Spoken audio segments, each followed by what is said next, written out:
राहुल गांधी या विपक्षी नेता कई बार बीजेपी को लेकर इस तरह के बयान देते हैं कि बीजेपी देश में नफ़रत का माहौल पैदा कर रही है या नफ़रत फैलाने की कोशिश कर रही है। इस तरह के बयान कई बार हमने राहुल गांधी के मुंह से सुने होंगे। वो मंच के ऊपर से ऐसी बातें करते हैं, उनके विपक्षी नेता भी इस तरह की बातें करते हैं, पर कुछ सच, कुछ सवाल मैं इस वीडियो में रखना चाहूँगा इन विपक्षी नेताओं के लिए, खासकर राहुल गांधी जैसे नेताओं के लिए जो लगातार देश की जनता के सामने झूठ बोलते हैं। सबसे पहली बात, जब देश आज़ाद हुआ 1947, देश का बंटवारा किसकी वजह से हुआ? अगर इतिहास को देखा जाए, इतिहास पर गौर किया जाए तो सबको पता है कि नेहरू, उनके मित्र मोहम्मद अली जिन्ना, इनकी पॉलिसी की वजह से, इनकी नीतियों की वजह से हमारे देश का बंटवारा हुआ। अखंडित भारत को खंडित किया गया। मुसलमानों के लिए पाकिस्तान एक अलग देश दिया गया, लेकिन भारत हिंदुओं के लिए नहीं दिया गया। भारत में सबको रहने की अनुमति दी गई। तो देश का बंटवारा हुआ, हिंदुओं से नाइंसाफ़ी की गई, हिंदुओं को धोखे में रखा गया। ये क्या था? इसका जवाब राहुल गांधी जैसे नेता दे, उनकी पार्टी दे। फिर 1990 की बात करें तो कश्मीरी पंडितों का नरसंहार हुआ, उनकी हत्या हुई, सिख दंगे हुए।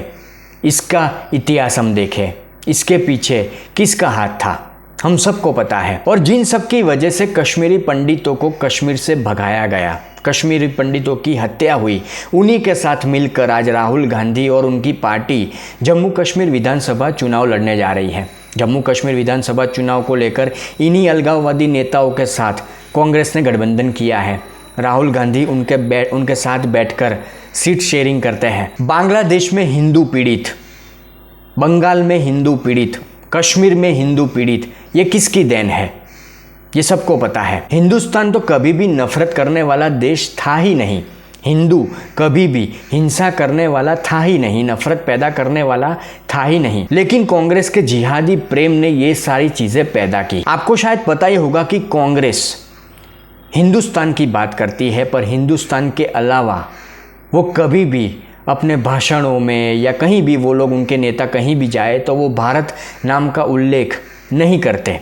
क्यों नहीं करते? कांग्रेस के दिल में, कांग्रेसी नेताओं के दिल में इतनी नफरत है कि वो भारत कभी नहीं बोलते। वो हिंदुस्तान ज़रूर बोलते हैं, लेकिन भारत कभी नहीं बोलते। कांग्रेस की नफरत आप देखिए कि वो प्रभु श्री राम का स्वीकार नहीं करते। कांग्रेस की नफरत आप देखिए कि वो भगवा का स्वीकार नहीं करते।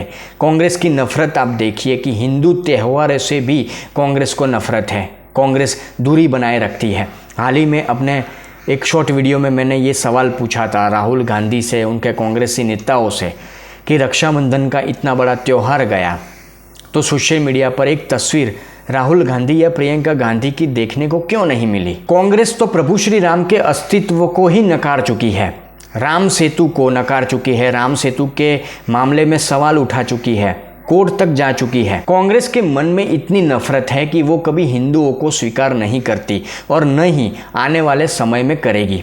इसीलिए तो कांग्रेस को पता चल चुका है कि हिंदुओं में एकता बढ़ चुकी है, हिंदू संगठित हो रहा है। इसीलिए जाति के नाम पर, आरक्षण के नाम पर राहुल गांधी लगातार हिंदुओं को बांटने की कोशिश कर रहे हैं, हिंदुओं का बंटवारा करने की कोशिश कर रहे हैं। हिंदू अगर अपने अस्तित्व की लड़ाई लड़ता है तो कांग्रेस के हिसाब से वो हिंसा है, वो नफरत है। पर मुसलमानों को लेकर कांग्रेस इस तरह की बातें या इस तरह के बयान कभी नहीं देता। कांग्रेस की इस हिंदू विरोधी सोच को, हिंदुओं से नफरत वाली सोच को हमें समझना होगा, हर हिंदू को समझना होगा।